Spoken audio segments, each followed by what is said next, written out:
오늘 본문은 이스라엘이 신정국가의 백성으로서 필수적으로 이행하여야 할 종교적인 의무를 명시하고 있는 규례입니다. 그런데 오늘 본문을 문자적으로 해석하면 좀 곤란합니다. 아마도 목회자들이 참 좋아할 말씀일 것입니다. 그런데 오늘 본문 말씀을 이해하려면 그 당시 이스라엘 백성들의 처지가 어떤지를 알아야 합니다.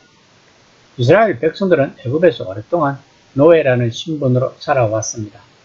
그런데 노예라는 신분보다 더 비참한 것은 노예가 된 그들의 정신이었습니다. 그래서 그들에게는 권위가 없었습니다. 그들은 툭하면 모세를 욕하고 모세에게 반항을 했습니다. 그들에게 중요한 것은 하루하루 죽지 않고 배불리 먹고 사는 것이었습니다. 그들이 애굽에서 나온 것은 무엇인가 더 편하고 잘 사는 삶이 있을까 하는 기대를 가지고 있었기 때문입니다. 그러나 하나님께서는 그들에게 먹고 사는 것 이상으로 하나님의 법이 중요하다는 사실을 가르쳐 주시려는 것입니다. 다시 말하면 이스라엘 백성들은 하나님 나라의 백성으로서 거듭남이 되었다는 것입니다. 거듭난 백성들이 지켜야 할 의무를 본문은 이야기하고 있는 것입니다. 22장 28절입니다. 너는 재판장을 욕하지 말며 백성의 지도자를 저주하지 말지니라. 이스라엘 언약 공동체에 속한 구성원들은 절대 하나님을 경시해서는 안 되는 것입니다.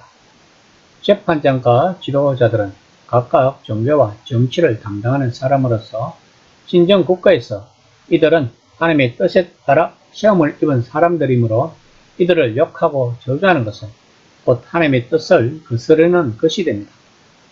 한글 개역 성경에서는 재판장으로 번역되었지만 본문에서는 하나님으로 나타나 있습니다. 이처럼 지도자를 저주하는 일은 곧 여호와의 복을 부정하는 일이며 언약의 원천인 하나님의 권위를 경시하는 행위입니다. 그러나 현대사의 통치자는 구약시대처럼 하나님으로부터 직접 시험을 입은 것이 아니므로 그들의 통치 행위가 하나님 법에 합당한가의 여부에 따라 그에 대한 존중 여부가 판단될 것입니다. 22장 29절 말씀입니다. 너는 내가 주수한 것과 내가 짜낸 접을 바치기를 더디하지 말지며 내 처음 난 아들들을 내게 줄지며. 이스라엘 백성들은 애굽에 있을 때 노예였기 때문에 그들의 소유는 바로의 것이었습니다. 그러나 출애굽한 후에 하나님께서는 그들의 사유재산을 인정해 주시면서 무조건 처음 난 것은 하나님의 것이며 그것을 바치는데 더디하지 말라고 하십니다. 재산을 주신과 아울러 하나님이 이 모든 것의 소유권을 주장하시는 것입니다. 처음 난 아들을 바침으로써 유월절 사건을 기억하게 하시고 하나님은 이들에게 하나님이 모든 것의 주인이시고 또한 그의 백성의 구원자이심을 깨달을 수 있게 하는 것입니다. 22장 30절입니다. 내 소와 양도 그와 같이 하되 이래 동안 어미와 함께 있게 하다가 8해 만에 내게 줄지니라. 새끼들이 어미를 떠나도 안전한 시기가 바로 이때입니다. 가축은 적어도 7일이 지나야 재구실을 할 수 있습니다. 이를 통해 하나님은 우리는 하나님의 최초의 것과 더불어 최선의 것을 요구하고 계심을 알 수 있습니다. 한편 여기서 특별히 8일이 규정된 것은 종교 의식상 할례법과 밀접하게 연관되어 있는 것으로 보입니다. 31절 말씀입니다. 너희는 내게 거룩한 사람이 될지니 들에서 짐승에게 찍힌 동물의 고기를 먹지 말고 그것을 개에게 던질지니라. 하나님께서 이스라엘을 애굽으로부터 구원하신 목적은 그들로 하여금 거룩한 백성을 삼기 위함이었습니다. 하나님의 자신이 거룩하신 분이므로 그의 백성도 거룩해야 한다는 것은 성경 전체에 계속 나타나는 사상입니다. 별 짐승이 죽인 짐승의 고기는 먹지 말라고 한 것은 종교 의식상 부정한 것으로 간주되었음을 의미합니다. 히브리인들은 대개 육식 동물을 부정한 짐승으로 보았으니 그것에 의해 죽임당한 짐승 역시 부정한 것으로 본 것으로 보입니다.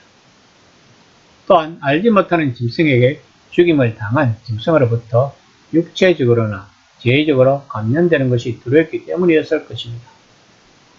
당시 개는 종교의식상 부정한 동물에 속했으므로 부정한 짐승의 고기일지라도 먹일 수 있었습니다.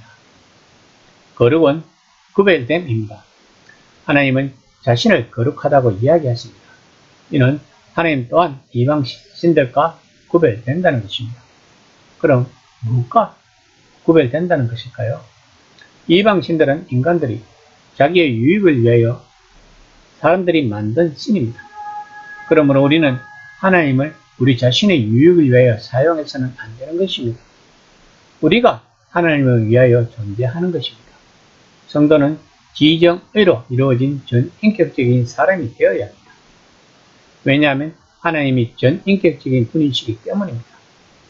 그러면 기독교에서 말하는 지정의는 무엇일까요? 지는 아는 것입니다. 무엇에 대하여? 하나님에 대하여.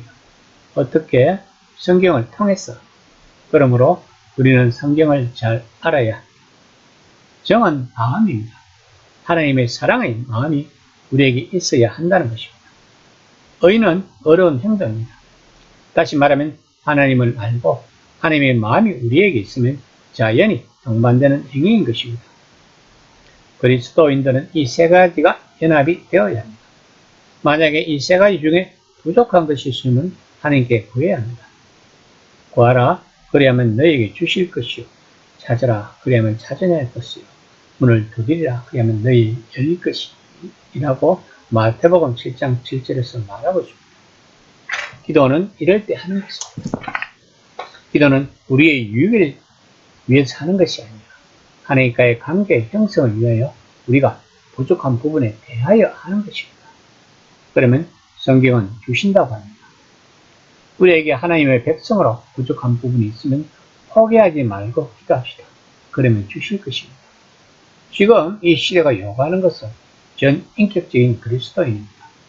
그러므로 우리 그리스도인들이 타락하면 끝입니다. 우리는 세상의 보루인 것입니다. 이것이 우리의 사명입니다. 이 시간에 생각해 봅시다. 나는 지정의에서 무엇이 부족한가?